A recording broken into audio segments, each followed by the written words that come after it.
Good evening, everybody. It's 8 p.m. on Wednesday night. My name is Brian Powers. I'm here at New Jersey Revolution Radio Studios in the North. I'm with Diane Moxley, the host of our weekly program, New Jersey Revolution Radio Live, to bring you all kinds of events and activism and social justice movements from around the state of New Jersey. Good evening, Diane. How are you? Good. How are you? I'm doing okay. I think, we were just talking a little bit before the show. And last week I was so tired. I actually listened to the show, and I want to apologize to our podcast audience or to our live streamers that wait for the podcast to come out. I didn't put a podcast out last week. It was just too busy of a week. Yeah. It really was. It was just crazy. As some of you know, I got arrested last week. Yeah. So I got a ton of people to thank. I'm not going to get, of course, I can't get into the details of what happened and all that because charges are pending right now. And it's not so much about me, but, when there's other people with charges pending, so you got to be careful what you say. Everybody has attorneys, different attorneys. I want to thank, of course, Bennett Zarofsky, the law offices who's representing me pro bono and others that were arrested at the VMAs. Bennett does this work for activists all over the place. Mm-hmm. Bennett doesn't have to agree with your politics. If you're part of the activist community, he's just been a treasure. So I want to thank Bennett Zarofsky and his law offices for assisting us. Yep. And so it's been a crazy week, but we have a lot going on. And tonight with us is Daryle Lamont Jenkins. So we're having him back on. He has a few minutes because I know he's organizing something big, which he's going to get to. But excellent. I got to hear about Pittman, man. Our comrade Heather, the other senior organizer, host of Wine, Women, and Revolution, did a lot of work to get some people out to that theater in Pittman. Daryle, why don't you give us an up-to-speed recap what happened leading up to this week's events, let's put it, and, what's going on now? There's a social network out there, a social platform called Minds.com, and it's run by a guy named Bill Ottman, and he was putting together a conference that was called Ending Racism, Violence, and Authoritarianism. He put it together with a guy by the name of Tim Pool, who a lot of people would know from Occupy, a lot of people would know from videotaping Ferguson when everything went down over there. But what happened since then is that he became decidedly on the right, and now he has made it his mission in life to go after anti-fascists, to go after Antifa. And the issue with that is that he doesn't just go after them without any kind of propaganda behind it. Basically, he goes out there and lies. I mean, that's basically what the right-wing journalists do whenever they're dealing with us. They just come out with all these attacks and telling people that we are doing things that we are not doing. I mean, case in point, Pittman. We had announced that we was concerned about this conference that was supposed to be held in town at a place called the Broadway Theater. We let people know Broadway Theater shut their doors to the conference. Tim Pool then starts putting out a lie. He says it's just something that he saw on the internet or whatever, saying that we were threatening to burn the building down. He said that. He said basically anti-fascists were threatening to burn the theater down. Wow. And no one was threatening to burn the theater down. Yeah. So that's the kind of thing, and because he is plugged into this stupid little right-wing echo chamber or neo-fascist echo chamber, to be real. Next thing you know, you start seeing articles on Breitbart about how we were threatening to burn the building down and how Michelle Malkin's all ticked off over it. It's all over Twitter, and we're like, oh, this is a game they want to play. But I'm glad he did that because he showed us exactly who he was. He showed everybody who he was and how bad this conference was. Yeah. A couple of days later, they recruit Daryle Davis to be their headliner. Daryle Davis is the guy who reaches out to Klan members to try to get them out of the white power scene, out of the Klan scene, and he's been doing it for over 20 years, about as long as I have. I've been in it for about 30 years, really, but so they was able to recruit him to, I don't know what they were thinking. I mean, I guess they considered him to be somebody who can show, his presence will show that they are in fact trying to deal with racism and authoritarianism, and it wasn't as bad a conference as we were making it out to be. The thing is, and this is the kicker, if they did not if they did not recruit Daryle Davis, and he was only recruited after we started making noise about the conference. Daryle Davis came on, and if it wasn't for him, there would not be any black people at a conference that was talking about ending racism. They did have somebody that they wanted, that they had scheduled, that was somebody that they invited, that was somebody who was supposed to be there, until Tim Pool came out with the lie that we were going to burn the theater down. Then she said, I can't do it because I have safety concerns. So if it wasn't for Daryle Davis, we would not have had any black people on that stage this weekend. On a conference that was covering anti-racism, right? Yeah, it was supposed to be about fighting racism and all that. Yes. Wow. And the reason why we were concerned, because we had a number of people that were of concern.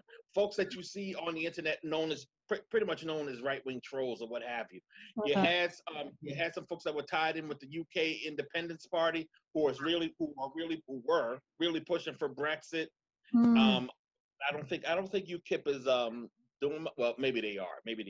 Yeah, UKIP is still around, and they're still trying to bring Brexit. They brought Brexit to Europe, so it was them that did this. You had and those same individuals have done silly things. Basically, some of them are part of Gamergate.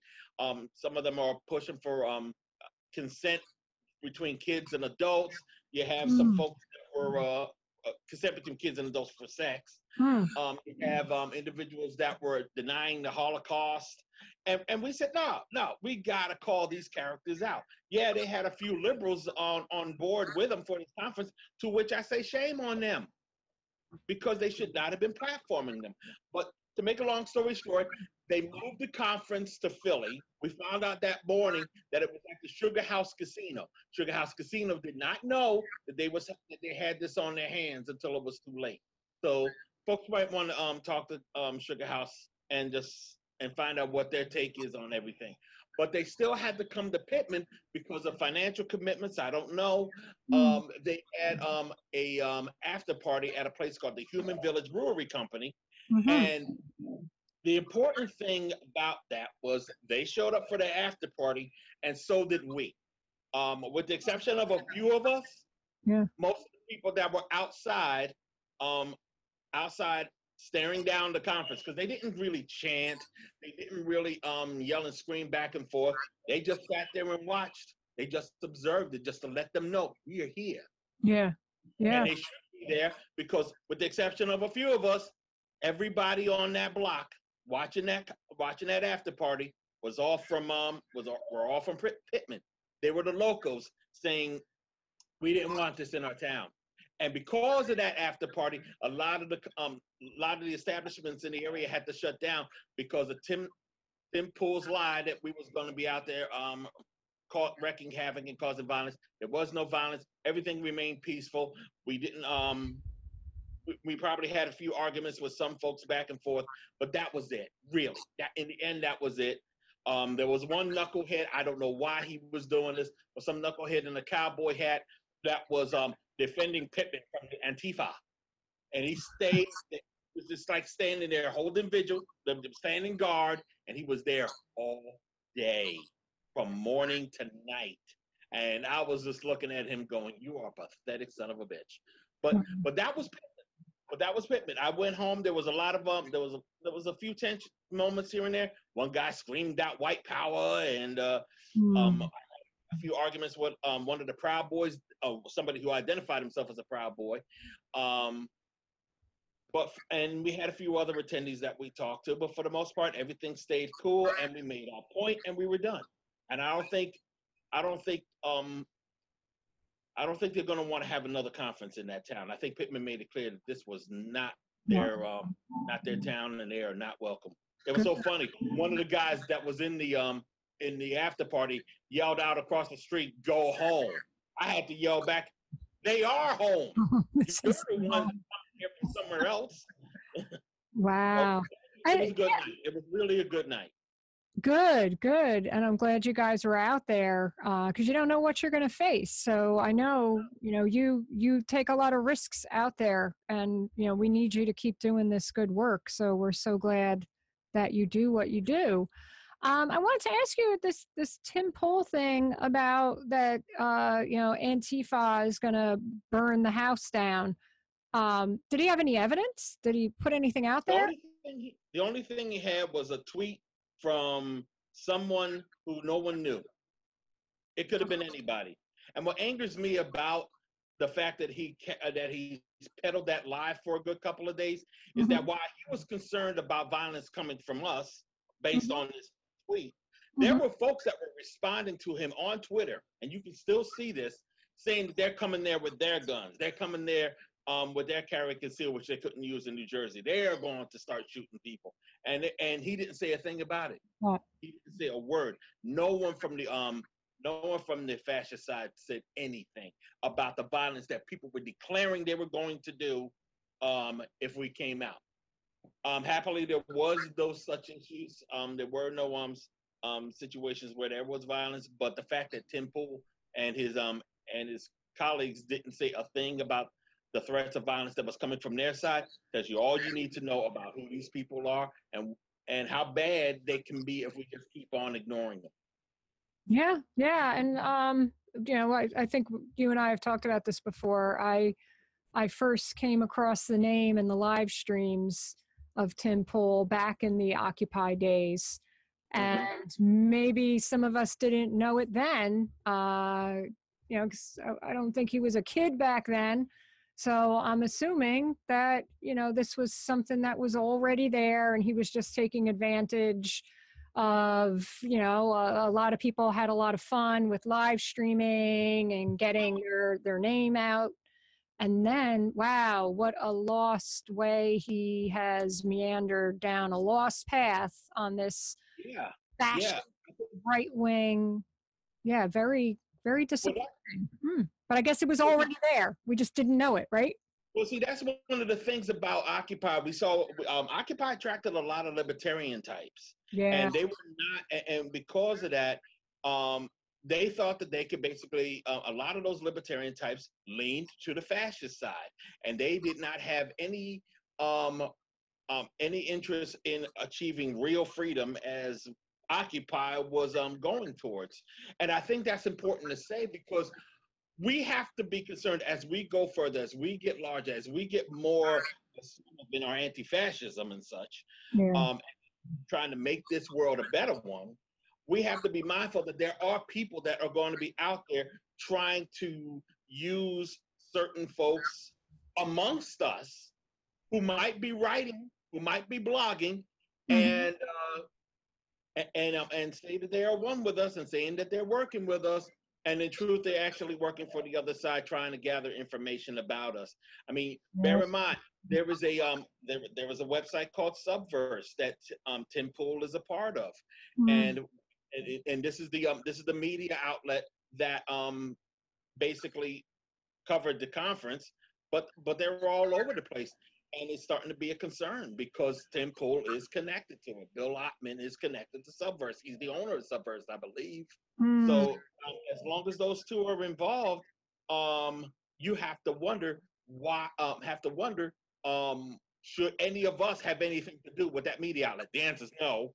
But you just be on the lookout for that because Subverse is trying to get a name for itself, but it's going to have to be a bad one. Yeah, we have to get the info out. And I just want to tell our viewers and listeners that I know they can get more information by checking out your website, Idavox, and that's idavox.com. Yes. Yep. So definitely you'll keep us updated because, like you said, sometimes they are, the sneaky devils amongst us that are doing, Lord knows what, gathering info, trying to influence.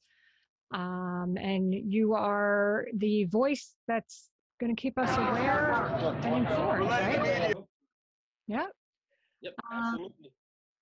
So thank you so much for being out there. And I know you have some other updates for us. Do you have some updates about, this was a busy week, a busy weekend, about the Boston update, the Straight Pride event? Yes, past weekend. Now, the interesting thing about the Straight Pride Parade, and I'm going to have to be quick because the other thing that I got to talk about, I got to jump in on a meeting for that. Okay. But the interesting thing about the Straight Pride Parade is that, for those who don't know, there's a group that calls itself Resist Marxism or something like that. They're a fascist group. They're connected to the Proud Boys and Patriot Prayer, and they hold rallies all the time in Boston and Providence, Rhode Island. And they decided to hold the Straight Pride rally. Now, Tim Pool said that they have put together the conference in Jersey on August 31st, which was the same day as the Straight Pride rally, because they knew that the anti-fascists would be up there protesting. But that doesn't seem to make too much sense. That doesn't seem to gel, considering that we found out about the Straight Pride rally in June. They have been organizing the conference since March. So they already had things set up. So that's just add that to the list of untruths, head scratchers when it comes from Tim Pool. But anyway, the Straight Pride Parade happened, and it was really just an anti-gay rally for that side. But people keep talking about how it was the largest pro LGBTQ rally that they've seen in a generation, in a while. Excellent. So, needless to say, it was a success for us. We do have a lot of people that got arrested. We have a lot of people that were assaulted by the police that were there, and a lot of them pepper sprayed. So there's a lot of people that are going to be dealing with Boston for a little bit on that effort in that regard. So there's going to be more stories coming out of Boston really soon. Okay. And then I know what you're about to get into. Okay. And I want to just say that I was just sitting here listening to, and I was just reading in the papers how Donald Trump wants to criminalize Antifa and all this stuff.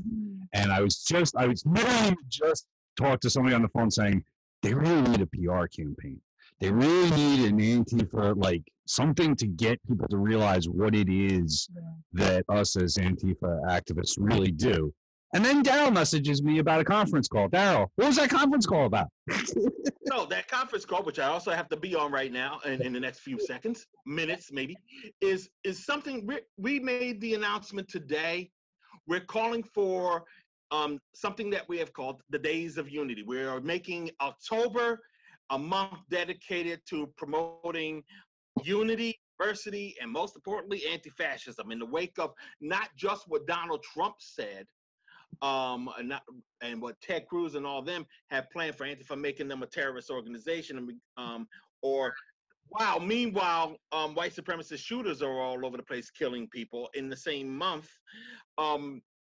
We decided that we really need to let people know who we are. We needed to let people know who they are, to be honest, because if you're against fascism, you're anti-fascist, you're Antifa, okay? So we need to come out in the streets and just let people know who are concerned about anti-fascism, and because the right wing says you have to be concerned, that there's A, no concern, B, you're probably one of us, and C, if you are and you're wondering how to deal with things, welcome to the club, you're with us, we're with you. So we're going to have this, we're going to dedicate the month of October for what we call Days of Unity. On October 5th, however, we want it to be a day where we simultaneously hold rallies and marches across the country, maybe even around the world. And if you want to know more about it, you can go to daysofunity.org. That's daysofunity.org. Sign up, let us know what you want to do. If you want more information, you can go to you can email unity@onepeoplesproject.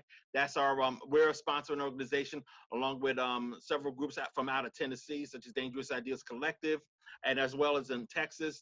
I believe the organization in Texas that's a sponsoring organization is Oh Shit, What Now? Wow. Is that their website? I don't know if that's their website, but it's most certainly their name. So, they're out of Austin, Texas. You'll remember that name. So, hey, it's catchy. So to plug in for the Days of Unity, you said that they can email One People's Project at unity at onepeoplesproject.com. They can go. There's a form on the website. There's a form on the website that you can fill out, and we'll have somebody get to you as soon as possible. And that's daysofunity.org. .org. Yes. .org. And I know we're going to be. Sorry, go ahead. Now, it's really important because I spoke at a Socialist Party USA conference a couple of days ago, and I made the point about an article that was written by Heather McDonald, and we can get into Heather McDonald's history, but one of the things at a later date. But one of the things that I had to point out was while she was trying to deny that there was any racism or any white supremacy going on in the country, she basically tried to make the point that insofar as it was.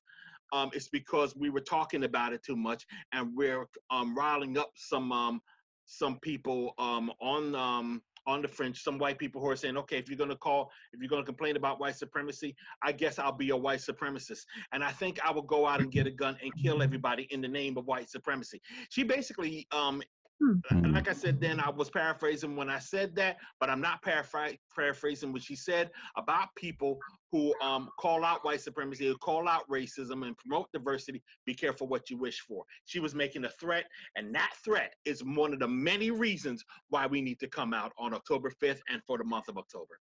Absolutely. And I know you have an article about that Heather McDonald story on Idavox.com. Yes, it is on Idavox. So yes. Check that website out. And I know you're so busy, so I thank you so much for jumping on our show this evening. And daysofunity.org, I know you're looking for organizers to help organize the local actions on October 5th.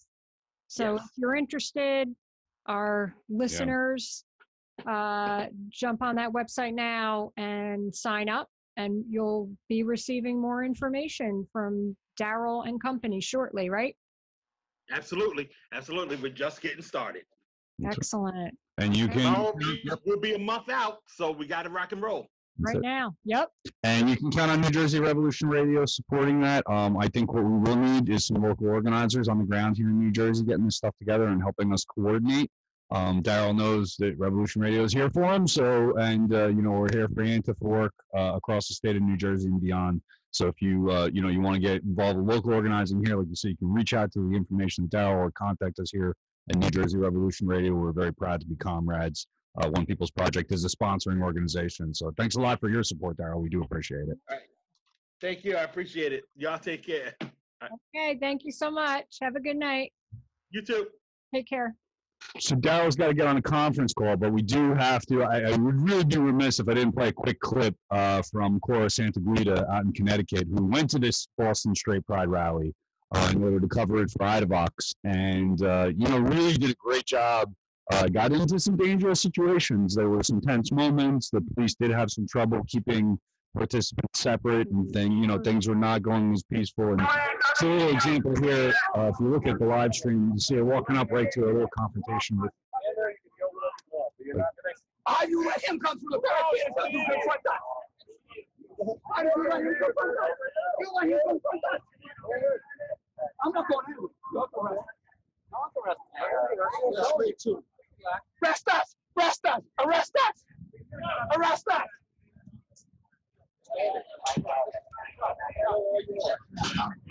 Thank you. So there you go. So, Cora, if you take a look, and I just posted a link to that stream on the page, she's right there, and the guy's trying to get arrested, and the cop doesn't want to arrest the guy. The guy's like, no, I just stand there and yell, man. I don't care. Yell all you want. I just want to thank Cora, and Idavox for getting to Boston. Yeah. She took a long drive. Our volunteers here at New Jersey Revolution Radio work hard. Our streamers put themselves out there and put themselves in risky positions sometimes so they can bring you some of these stories. You never know what you're going to get when you go to one of these, what would I call it, hate pride rallies. So thank you so much, Cora, because you never know. Fantastic comrade. We're in scary times. She's a fantastic comrade. She does Fighting a lot. Nazis. She does a lot for us, and we do appreciate it. And so we give her a little shout out. Yeah, so let's do a quick plug here. We got some stuff going on at New Jersey Revolution Radio that I got to talk about. I think we've been talking about it for a while, is our cannabis forums. So while we were involved in a lot of social justice issues and stuff, some people do know I'm a medical cannabis patient here in New Jersey, so I get to smoke weed legally. And it's a little bit of fun for me to talk about, you know what I'm saying? I'll be honest with you. It's a serious issue, though. While this is a little bit of a side project for us here at New Jersey Revolution Radio, working with weed men, working with people kind of outside that usual left political circles that I'm in has been a great experience. And it's a chance for anybody that's involved with any issue to get involved. So we're still looking for sponsors, and it doesn't really matter if you're directly involved with cannabis or you smoke weed or you don't smoke weed or whether you think it should be legal or not to be legal. I think these forums are a great chance to meet people from different stripes, different political backgrounds, and working class people. Other forums, other cannabis events are being held to make money, to promote for-profit industries, to promote bongs and stuff like that. We're doing this as a community discussion, talk about mass incarceration, talk about all these things, these surrounding issues that go along with the legalization of cannabis, which is coming. I believe it's coming. We won't get into it. I'll save it for What the Fuck with Pat and Brian to talk about exactly what's coming and how it is. But in the meantime, we're going to have some forums. So you can sponsor this right now. We're still looking for sponsors. Give us a call for as little as $50. We'll mention your product. We'll talk about your cause. We'll have you on a pre-show. We'll do an interview with you. We just got a new sponsor this last week, Blissful Infusions. If you like chocolate and you like CBD, I like having a little CBD in my coffee with my weed in the morning. Maybe that's how love chocolate. CBD, these statements are not certified by the FDA, and I'm not a doctor, but I'll tell you from word of mouth, it works good. I put a little bit in my morning coffee. I smoke a certain kind of marijuana, cannabis, and it really helps my mood. So, and I've heard other people say it helps with some inflammation and swelling and things of that nature. So check out Blissful Infusions. They have a Facebook page. Please go on there and like it. They're a newer company. Comrade of ours is starting a new business, and we wish her and her partner the best of luck. You can get CBD infused chocolates from them. Check out their Facebook page, and more coming soon. Cannabis Forums in Newark, September 25th, 5 p.m. at the Newark Library. October 19th at the Emmanuel Lutheran Church, 1 Kirkpatrick Street, starting at 2 p.m. And November 2nd, 3 days before Election Day, Weedman, who's on the ballot for Congress or State Assembly, State Senate, something. He wants to get elected. He's running on the legalized marijuana party ticket. It'll be 3 days before, so that'll be cool in Trenton, New Jersey at Weedman's Joint, starting Saturday, November 2nd, around 6 o'clock. So I hope to see you at a cannabis forum. Yeah. There you go. All right. So we have to talk about just. Check out that CBD oil infused chocolate. I have the. Chocolate. I did. Yeah. I did. I saw her. I saw the owner of the company over the weekend as we started to wait. So they're brand new. So they were just getting like their logo together, and we are one of their first marketing, excursions to let people know that they exist and let people check them out and check out the price if it worked for you. They're a local grassroots. We don't accept corporate sponsorship, and we don't accept corporate money. And quite frankly, I don't think Walmart is going to call me up and ask to give me money for the. I don't anticipate that happening. So we're counting on grassroots donors, a little bit of dollars from listeners and fans, and small businesses and people that are just trying to make something happen. You know what I'm saying? It's interesting. I've always said communists make terrible capitalists. And it's hard to figure out how to raise money and raise capital in this environment when most of your, the people you want to reach don't have money. I really don't. I don't think our messaging speaks to rich people very well. Yeah. More of the voice of the working class. So it's a little bit of a, it's a pickle. But if you're in that position and you got a little small business, a little craft shop or something, our sponsorships are affordable and they're meant to help out people that are trying to get something going, not meant to help out corporate sponsors. So that's what it's about. Justice for Jameek. We have to talk about that. I didn't bring it up last week, and that's another mistake. You see what happens when I'm too tired and I do a podcast. Yeah, but you had a really long. It was a long 4+ hours. Yeah, that story is coming. We'll do that. It's in my pocket. I want to thank Mike Africa from the New African Black Panther Party. Told me, write that down, man. Write down everything, because he said you got to make sure you keep these memories fresh. So I made some audio notes. I did some recordings, and I talked. I don't write much anymore. I don't have time, so I record myself on my little Tascam recorder here. Yep. And so I did write down. So we'll talk about more of that. But in the meantime, Justice for Jamaica. Just got to pull up a link here. So They did release the coroner's report. That coroner's report did not include a toxicology report. But they're making the claim that his death was caused by bath salts. Jameek Lowry, of course, was killed by police in an ambulance in January. He got into the ambulance alive. He got out of the ambulance either dead or on his way to passing away, and was determined to have been dead shortly after getting to the hospital. The police put out a report, said that they used compliance holds on him. Have never explained exactly what a compliance hold means or is. There are pictures of Jameek Lowry taken in the hospital by family members. The police said that those pictures were taken at another time, like a year prior. One of the kind of one of I guess the uncomfortable moments of covering this story is I'm on a chat. And I'm blessed to be on this chat. I want to thank Corey Lewis Teague for hooking me up and making sure that I can stay. And I just kind of monitor it to make sure that there's some family members on it, but I don't participate too much. But when they made the claim that, hey, these pictures, the police are saying we took these pictures over a year ago, but family members took these pictures and they were from when he got to the hospital. Yeah. And I had to ask as kind of like a journalist, I had to ask the question, well, who exactly took the pictures, when, and I felt really uncomfortable because they're victims, man. Yeah. And it's questions like that. Yeah. It's people, questioning whether they're telling the truth or not, or questioning their motives and stuff like that, that re-traumatizes them. Yeah. And as I do New Jersey Revolution Radio, and try to be sensitive to the very real trauma that people are involved in when we cover these stories, I almost felt bad asking the question. I really did. Yeah, no, I understand. But they did put out, the next day, time-stamped photographs, sure enough, showing that the police are not telling the truth again. One of our activists went to to find the use of force report. It's federal law. Okay. When a police officer uses force, and it's also state law. We've talked a lot about the use of force report. So an activist put in an Oprah request with the state of New Jersey. When you use force and you're a police officer, whether it be shooting somebody, wrestling with somebody, whatever, you're supposed to fill out a report. They never filled out a report. They admitted to using compliance holds. They admitted to using whatever like multiple types. Whatever the hell a compliance hold is. They said, yes, I believe that, I don't have it in front of me, but I believe that they used compliance holds. Yeah, was I think it was plural. And why? He wasn't under arrest. He was seeking help. So what was the compliance hold? Why was there bruising on his body, and why is there no toxicology report? So down here, there's more information needed. I really think that this city went through the Clinton school of damage control. Yeah. And it's the same pattern we see over and over again. Larry Hamm from the People's Organization Progress talked about this on our live stream. That this is this, and Larry Hamm's been involved in police murder cases for 30, 40, whatever years. Yeah. He's been with them. Many families have been through this. He says the same thing over and over again. And they delay, and they only let out bits and pieces of the truth.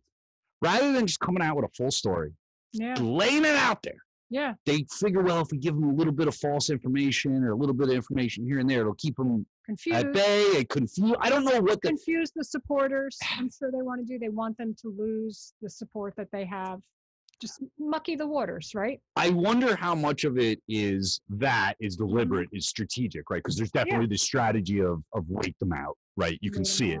But there's also, I guess, you don't want to admit that somebody killed somebody, and you don't want to just say outright that our police has murderers walking around patrolling our street, which is what you would have to say in order to admit, essentially what they've done is say, well, murderers can go free and continue to patrol our streets. Yeah. And they can't just say that outright. So by letting a little bit of information, they're not admitting guilt. They're not. Yeah. So, and maybe it's within them that they don't want to admit that they're covering up a police murder, but they are.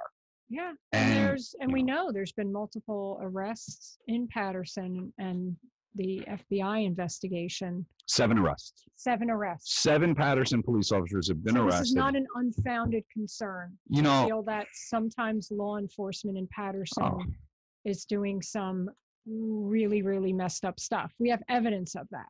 We have evidence. Yeah. I've seen it firsthand.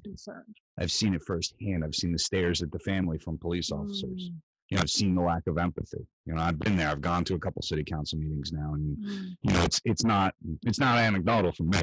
Yeah. And I can see the pain in that family's face. And I don't, when I look in the police's face, I don't see empathy. I just don't see it. And maybe they're just cold because they're trying to do their job and get through the day. I certainly appreciate that. But the police statements from the PBA that somehow the Honorable Patterson Police Force has been, smeared by these horrible accusations is such an absurd statement. Yeah. You know, dude, 7 of your cops got locked up by the feds. Don't give me this shit about your honorable police force. Yeah. Which ones are honorable? Which ones of those 7 I guess, officers are honorable? Right? Are they honorable? Was it the guy that smacked around the dude in the hospital while he was handcuffed to a gurney? Was it the trio, I think, of cops that were shaking down motorists as they pulled them over? You know, I mean, come on. I mean, you're honorable. At some point, take a look in the mirror. Officers. Yeah. Not everybody in that police force killed Jameek Lowry, but everybody in that police force is covering it up. Yeah. And And just about everybody. why use compliance holds? He Mhm. wasn't under arrest. There was no, as far as we know, criminal activity on the part of Jameek. So that's why they don't have a compliance hold or use of force report, because there was no reason for them to use compliance holds, or they would have been able to write reports. Right? Right. You That's what it can't. sounds like. We can't judge anybody because they won't tell us the truth. Well, we can That's what's judge. fresh, right? I mean, we could judge. We can judge that they admitted in the report. Yeah. The report that finally came out a few weeks ago about the cause of death of Jameek Lowry, they admitted in that report that they used compliance holds. And if they use compliance holds, there needed to be a report on the reason why, what was done, and how it was done. And there was visible bruising on his body. Yeah. You know, why? what caused that? Was that recent trauma? Was that, I don't know, I'm not and that's why, for a layman like us, I need to put in plain terms, and a coroner's report generally does that, right? It looks at a bruise and says, well, that bruise is 3 weeks old, or it was fresh. I don't know that. Yeah. And not having these details and just releasing bits and pieces and basically saying, well, trust us. And why not release the toxicology? Release everything. Yeah. Release everything. Tell us the whole truth, all the facts about what went on, who held him, how, what they used. Did you use a restraining belt? Did you use your hands? Did you choke him? Did you hold him by his arms, by his feet, by his legs? None of that's been released. It's compliance holds. The fuck is a compliance hold? Yeah. I believe, I could be wrong, but I believe it was compliance holds that were used on Eric Garner. Right. That perfect example. Killed him. Perfect example. For cigarettes. And we see, and in the case of Eric Garner, a national attention case. Yeah. 5-6 years of activism, his daughter passing away, basically, and the family says the stress killed her, broke her heart. And I believe that because, just as an activist, having not personal involvement, you get stressed out. I can't imagine doing something for your father. So, and again, you finally got him fired. No criminal charges against him. They finally got him fired, and still the PBA is out there calling for de Blasio to step down because of this because one cop was held accountable for killing the guy over selling Lucy's. Yeah, and he's actually laid back with it. He hasn't really put out any. He wasn't demanding for the firing. Was it Pantaleo? Is that his name? I believe so. Let me look up this guy. He wasn't demanding that he be fired. He let I think it was a 5-year process drag on while this family suffered, not having any justice, for compliance holds to be used against a man for maybe selling some cigarettes. The New York City PBA passed a unanimous resolution of no confidence in de Blasio over this, a unanimous confidence. The head of the PBA, Pat Lynch, there he is, Pat Lynch, who's one of the worst human beings on the face of the earth. This guy's on Fox News constantly, preaching with racists and just ridiculous anti-black nonsense. Anybody that shows up on Fox News. The communities together. Just.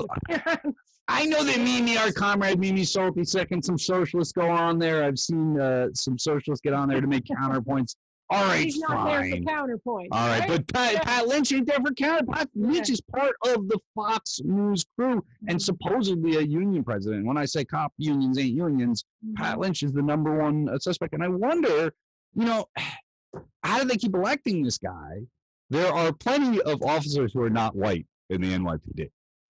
There are plenty. I've seen. It's a very diverse. That's not what they're about. So Right. why would they? You know, it's fascinating. It's just a fascinating dichotomy. A unanimous resolution over this. Yeah. They're that lockstep with the murder of a black man in broad daylight on video.